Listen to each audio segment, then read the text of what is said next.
says ape and human lived side by side. Impossible as that may seem. Why do they hunt her? She's smarter than most. The elders did not tell us everything about this world. Bend for your king.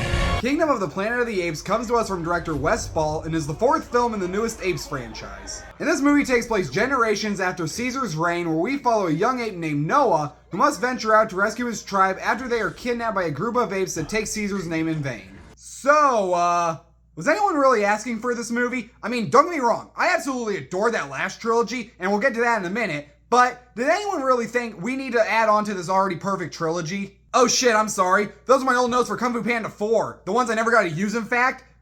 Same goes for this movie, to be honest. Now, when it comes to the newer Planet of the Apes trilogy, it's honestly one of my top 5 favorite trilogies. I'll always remember when I first rented Rise and Dawn of the Planet of the Apes from my local library, and I just absolutely loved every minute of them both. Now, when it comes to War for the Planet of the Apes, I mean it when I say that this was actually one of the first movies that got me even more invested in film. I loved it so freaking much that not only was it one of my favorite movies of that year, but it got me more invested in talking about film, got me more interested in what went into making a movie, and it just blew me the fuck away when I saw it. I'll always remember when we got to leave the movie after it was over, and there was just a dead silence in the theater. No one said a thing, and I had no idea why. But now that it's been 7 years since the last Apes movie, Disney decided to add on to a damn near perfect trilogy with a pointless fourth film, and going into this movie, I thought it could go either way. But now that we've returned to the Planet of the Apes after all these years, I'm surprised to say that this is not only a really damn good movie, but it's probably one of the best fourth films out there. One thing that I absolutely loved about this movie is how they incorporated the legacy of Caesar and his teachings and how the apes would view him in the future. Some follow what he taught in the past, while others might fumble his words around and make their own teachings out of what he said, and I thought that was one of the smartest choices that the filmmakers made. The movie does also feel like its own thing while it incorporates elements that connected to the original trilogy and acknowledges that it happened, but it doesn't necessarily continue the story for no apparent reason. With this movie taking place generations after Caesar, we now follow a young ape named Noah played by Owen Teague, and I thought he was a great new protagonist, and I didn't really get invested in his story and his journey.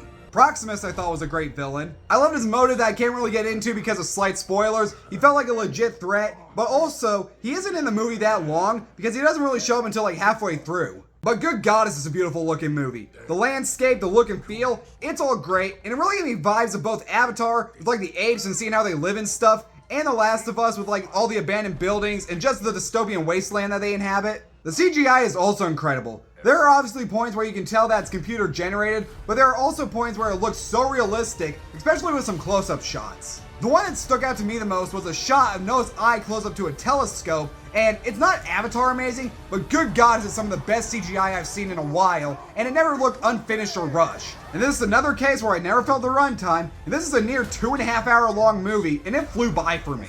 And I'm really starting to wonder if it's because I haven't been checking my watch any. But in the end, I really enjoyed this newest Apes movie, and it honestly doesn't feel pointless like a lot of other years later fourth films. If you loved Rise, Dawn, and War like me, then I think you're gonna enjoy this one just as much. I'd probably say out of the 4 that this one is my least favorite of them, but I still enjoy the heck out of it, and I hope you check it out this weekend and enjoy it too. I'm gonna give Kingdom of the Planet of the Apes a B+. And thank God, if is next weekend. And I'm not saying that because I'm like really looking forward to that movie or anything. Okay, I do want to see it, but I'm so goddamn sick of that trailer. I've heard that so many goddamn times, it's unreal. Thanks so much for watching, you guys. Subscribe to my channel, like this video, turn on the notification bell, and I'll be back later with more reviews. See you then.